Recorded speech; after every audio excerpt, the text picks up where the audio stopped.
make America a better place. We're not trying to make white people, better people. Right. And in fact, much of the historiography that we have about the extent to which black people made progress is to the extent to which we petition white people to recognize our humanity.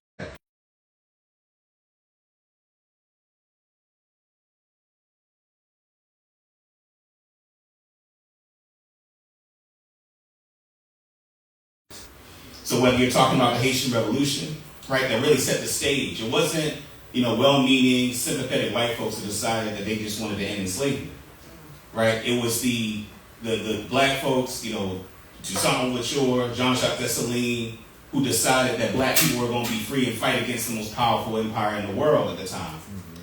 And that inspired Gabriel Prosper, Denmark Vesey, Nat Turner, right? And that created a context where it was in the interest of white folks, particularly in the North, it was in their interest to capitulate to the demands of people of African descent. So I wanted to start with that because when we talk about what it means to be a person of African descent in the society, we are prisoners of war, right? And we have to be clear that this is a society that has been in a 500-year war against the humanity of people of African descent. And that 500-year-old war has taken a variety of different iterations. So I'm going to talk about a handful of those to start, and then I'll get in to talk more specifically about political advocacy and media. One of the things I've always found really fascinating is this notion of the field of Egyptology. Egyptology emerges as an academic discipline during what's called the Enlightenment period, specifically to theorize Egypt out of Africa.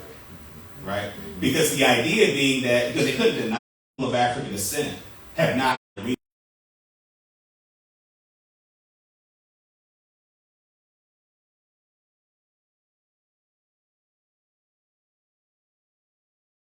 dehumanization of Western civilization is a dehumanization of people of African descent. I think we have to then look at what is the impact that has on us materially. Right? Because the history is important, us understanding and knowing the history is important, but what is the material impact of those historical currents? So I'll give one example that's most relevant to what I'm going to talk about this morning. Kelly Miller is a scholar. He actually one of the first black people to attend Johns Hopkins. He didn't finish. He eventually was one of the founders of the African, the ASA, the African Studies Academy, with people like Alexander Cremo and a few others. And one of the things that he writes in a collection of essays in 1909, he's critical of a black scholar who, during this period of time, this is right after Reconstruction, wrote a book defaming people of African descent. And a part of what he says is that as a result of black people achieving freedom, that there was a crime wave. And the book of the person he's refuting actually provides data points to justify this claim that freedom of black people produced more crime.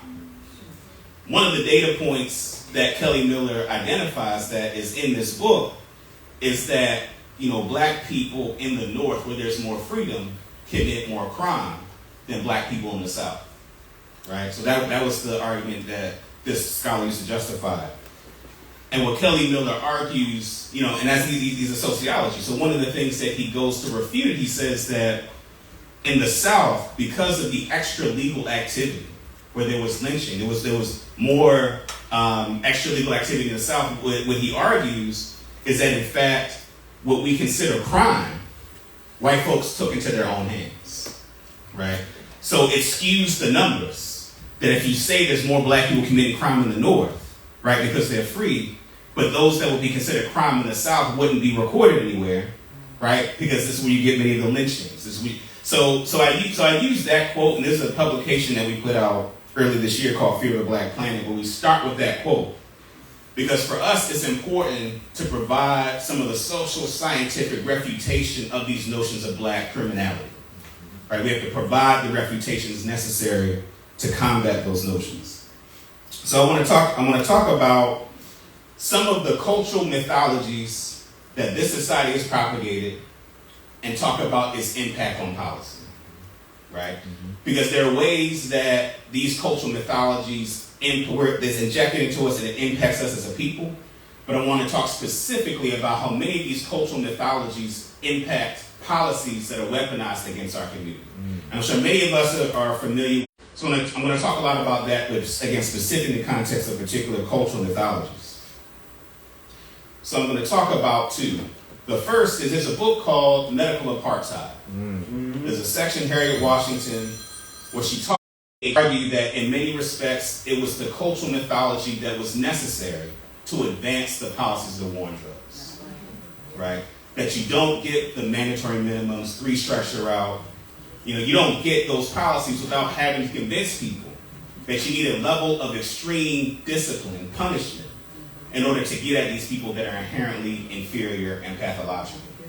So if you have us joking with each other, calling each other crack babies, it's easy then to justify that these are the kind of policies that we need. And one of the things that's often, I think, a mistake as to how we narrate the war on drugs era, we blame Clinton and Biden, and they sure had their role. They were leaders of the political effort when we talk about the crime bill in 1994. But we have to remember that it was many black elected officials who were pushing and supported right, the crime bill and many of these tough on crime policies in the name of addressing public safety and crime in our community. Right? In fact, I remember during the 2016 presidential election watching Bobby Rush, who was a former member of the Black Panther Party in Chicago, who was a congressman, who got on TV and apologized for the role he played in voting for the crime bill in 94. Right, so these are folks that ostensibly know better, right? But the cultural mythologies were so strong, right, that it created a context where those policies could be perpetuated. All right, the second stigma that I want to talk about, I'm going to talk pretty in depth about this particular one, because I think it is essential in the area where folks are talking about pushing back against mass incarceration, pushing back against the criminalization of black men and boys. It is a trope and a notion that is so central, but I think it is avoided for a variety of reasons that I'll get to. The white progressive co-option of criminal justice reform and fight against mass incarceration has left us centering the notion of the nonviolent drug offender. And many people, when you hear criminal justice reform, you'll hear people talk about sympathy for the nonviolent drug offender. Now, anybody that knows and that looks at the data in terms of the people that are being touched by the criminal justice system, by the war on drugs, right? Drugs was a proxy for violent crime. When people talked about drugs, the war on drugs policy, those are the proponents of it. They were talking about it in the context of stopping violent crime in the community. So centering this notion of the nonviolent drug offender, in many respects, was a way to talk about some of the clear policy challenges of the war on drugs, while in some ways distancing themselves from the people that were most impacted by the war on drugs. Namely, when you think about the trope of the drug dealer. There's a way that, and again, one of the challenges in our society, the notion of respectability politics, where there are certain people that we won't try to understand them as human beings, right? There's a way that this society has black people with the internalization of notions of black inferiority that we run away from people that trigger notions that inflame those beliefs of black inferiority. And it's my argument that the notion of the drug dealer is a part of that. Because if we're all honest, we got nephews, cousins, uncles, right? And there's a way that when we think about the media depictions of a drug dealer, right? The media depictions of a drug dealer is someone who has a thirst for violence and community destruction. Now, let's be clear. There were definitely folks in our community that were that. But many of us know people that were engaged in the drug trade that did it because they felt like they had to, and if we're serious, the biggest access to capital that many of us had in our community was the illicit drug market. So there's a way that our community has been afraid to take seriously the fact that there are folks in our community that engage in the drug trade out of a need, out of a desire, given the lack of skills they were able to get in the education system, given the lack of opportunities, there's a way that notion of the drug dealer is still so stigmatized, right?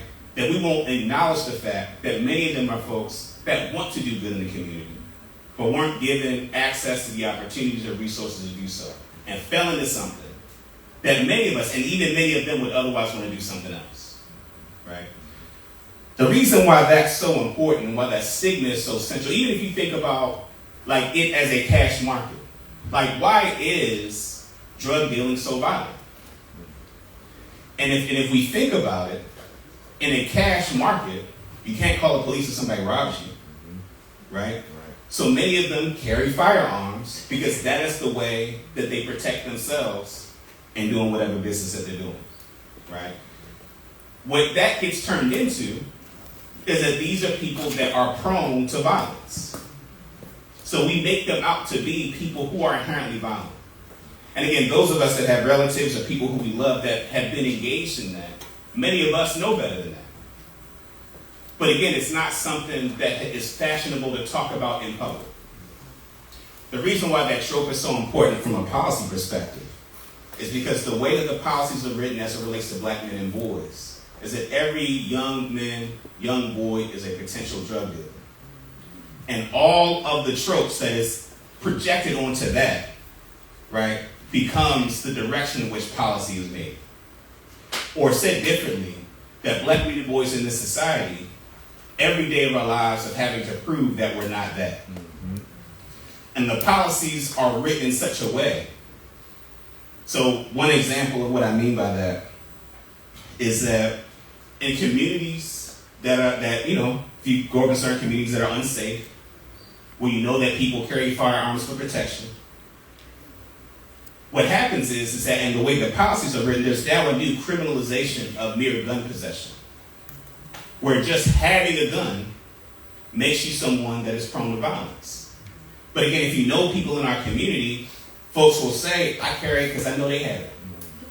And I don't want to, right? That's not something that I prefer to do, but I know they have it. But policies are being made in such a way where that person is a potential drug dealer, right? And that our policies are done in such a way where that person is treated the same as a person that wants to do harm to our community, right? So these cultural mythologies are essential in thinking about the nature of the kind of policies that are made, because those cultural mythologies then serve as the logic for why policies that we might otherwise think are problematic are things, so again, going back to the 94 crime bill, right, that one would think mandatory minimum sentences for gun possession would be good in stopping violence. But if I actually cared about the humanity of black men and boys, and I actually studied the life that black men and boys were actually living under, I wouldn't make a policy that would make it so that if I just merely catch you with a gun, you're going to do a mandatory sentence of 5 or 10 years, right? If you cared about the humanity of black men and boys, right? But it is an example, again, of how these cultural mythologies impact our policies. So that's a lot of what we're dealing with today.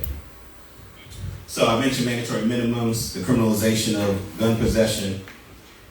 And one of the things, as my sister, Ms. Gwen mentioned earlier, there's also what we're dealing with now is kind of a exacerbation of the propaganda that now is, particularly in Baltimore City, right, but really across the state of Maryland, that is creating these notions that there's a level of violence that is happening, particularly with black youth. So think about this, right? 7% of all the crime committed in this state are committed by young people.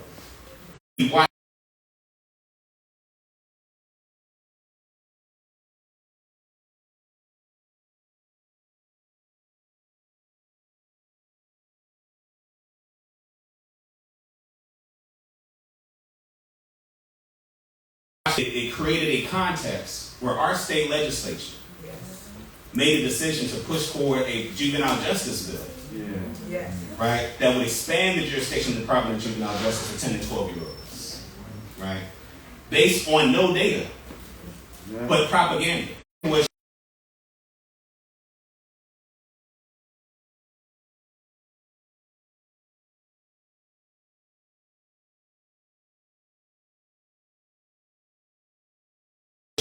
of Fox 45 and Sinclair Broadcasting, because she was the primary sponsor of many of the bills where they were attempting to roll back the way that the criminal justice system was being weaponized against our community, right?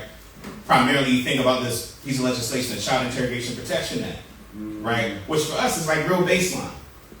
A custodial interrogation of a young person, a parent should be notified, and an attorney consulted, right? But this is something that Fox 45 has criminalized and has used law enforcement to say that this impacts their ability to do public safety, right? And so there was a kind of constant attack against Senator Carter, right?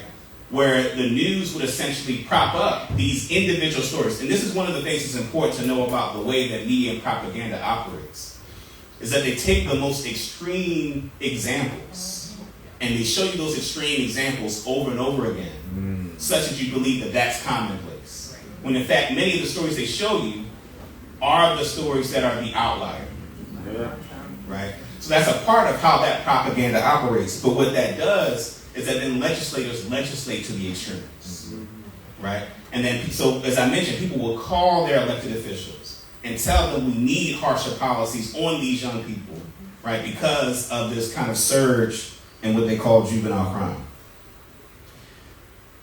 Another thing that we've been working on, and many folks in this room will be working on this coming legislative session, is around stopping the automatic charging of youth as adults, right? So currently in the state of Maryland, there's a slew of charges that a young person is charged with, they automatically go into the adult system. It's our belief that they should start in the juvenile system, where they get access to services. Because what happens is you have young people that spend, about 2/3 of the young people that are put in the adult system are weighed down anyway. So you have a bunch of young people that spend months in the adult system with the kind of dehumanization that happens to them in that system, right? That, to me, is another common sense thing. Why would that be so difficult to pass? Because the propaganda has created a context where many of us believe that our community, that black men and boys, are an inherent danger to the community, and that they deserve the kind of treatment in the adult system, right? That's, I would argue, the essential underlying current of that thinking. So those are some of the policies that we're dealing with today. And one of the things that, for me, has been important to remind people, because there are times when we can adopt a narrative where we're always losing. That even when these policies come through, we can adopt a narrative that we're not making progress. So what I actually want to take the balance of my time to do is to actually talk about the ways that black people have, in this current moment, been able to push back against these kind of cultural mythologies and propaganda against black men and boys in ways that we build on, right? Because those victories are important in inspiring ourselves and the community to be engaged in this fight for the humanity of black men and boys. So I want to start with, so I talked briefly a few moments ago about Sinclair Broadcasting and Fox 45. So my organization has been very active and vocal. It's a guy named David Smith, wealthy white billionaire, who owns Sinclair Broadcasting, Fox 45. And it is very clear to us and many people that he wants to control Baltimore City. He's using his money to do so, and he's using his media outlets to do so. He actually also became co-owner of the Baltimore Sun, right, which is the paper of record, consolidating his ability to put out these narratives. And so we've been very intentional about calling out, pushing back against David Smith and many of the efforts that he's pushing forward. So much so that we actually received a cease and desist letter, right, from Sinclair Broadcasting. And what was interesting is that in the letter that we were sent, because we did an event last week, pushing back against a ballot initiative that he funded to put on the ballot to reduce the size of our city council. Because if our city council is reduced, he'd have more ability to control the people in the city council. And so we, in our event description, described it as an attempt to diminish black political power. And according to the letter we got, that verbiage they thought was besmirching the character, right, of their company. Which to me is kind of astounding, given the fact they spend all this time besmirching and denigrating the image of black people. right, in Baltimore City. But the fact that that for them was something that was the line too far, to me demonstrates the fact that they feel threatened by the fact that there are black people that are going to stand up and talk about the importance of black political power representation as a counter to his attempt to seek power in Baltimore City. In addition to that, he tried to buy our local elections. So, former Mayor Sheila Dixon, who had run several times for mayor, was bankrolled, right, by Sinclair Broadcasting. And whatever you think about her as a political figure, it was very clear to many of us, you know, a lot of folks that had known her for a long time, it was clear that the campaign of Sheila Dixon, the 2024 campaign, was about Sinclair Broadcasting seeking to take control, right? They lost, right? And that was important, right? There were several council members who were supporters, particularly as one gentleman, Eric Costello, councilman of the 11th district, right, who represents downtown, and one of Sinclair Broadcasting's biggest cheerleaders. And many of us thought, actually, because he represents downtown, many of us thought that he wasn't going to lose because his constituents were, you know, downtown. He lost, right? So what that tells me is that the work that people are doing to push back and call out Sinclair Broadcasting has allowed us to be able to put, not only just push back in terms of the rhetoric and the conversation, but actually have real material political results and impacts, right? So that piece is important. Additionally, I mentioned before the juvenile justice bill, right, that was moved this past session. Now, it's important that we give, you know, again, many people in this room that worked to weaken the bill that ultimately passed, right? Because the bill, as it was introduced, was a bill that was much more harmful to our community than what ultimately passed, right?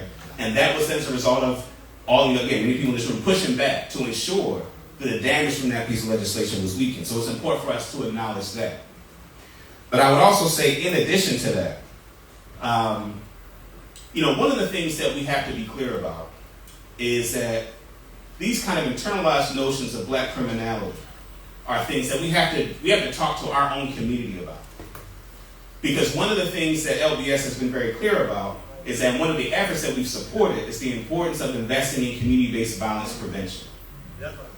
And one of the things that we've done, because we don't want to rely on law enforcement for us to have safety in our community. In Baltimore, the police department says they're about 400 or 500 police officers short. They have a shortage. What has also happened simultaneously is some of the largest declines in homicide and non-fatal shooting in the past 40 to 50 years. What that means is that it wasn't law enforcement that was the centerpiece in producing more safety in our community. It was the investment in community-based violence prevention, right? That include, you know, folks like We Are Us, right? The NOI, right? Baltimore Brothers, right? We Are Us, Challenge to Change, Tendea, all these local grassroots organizations that played a role in providing safety to our community in a way that we didn't need to rely on law enforcement. That is a tremendous victory.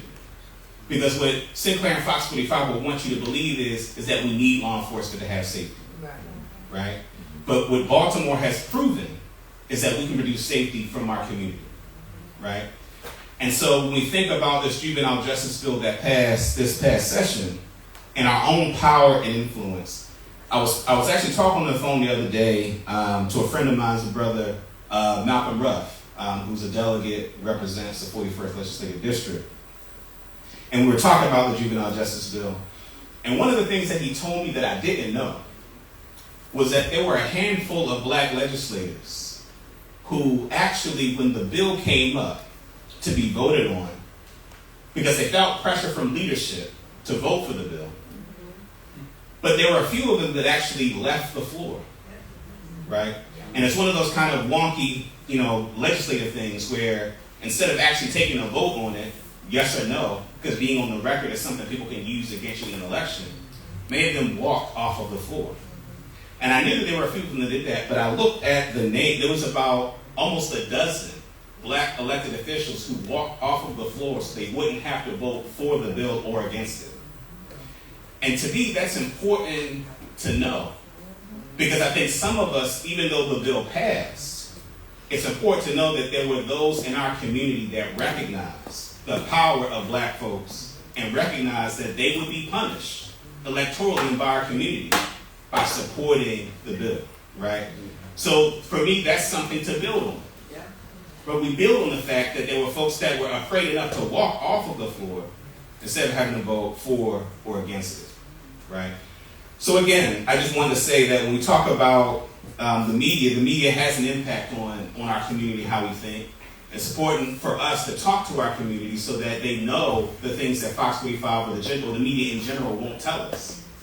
And it's important for us to tell those stories, not in addition to the fact that they should know, but that it impacts the movement of policy, right? Because if people are going around calling each other crack babies, it's going to be easy to do mandatory minimums, right? If we're going around saying that there's this surge in quote-unquote juvenile crime and these young people out of control, it's easy for them to shrink the capacity for diversion, right?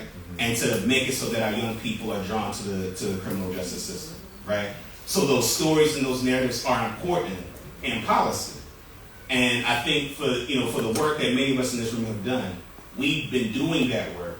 And again, the examples I gave are examples of how that work has been effective. There's still more to do, but it demonstrates the power that our community has to win on these issues. And my hope is that this will be the kind of building blocks to win even more in the coming legislative session. So I'll stop there, take any questions, feedback.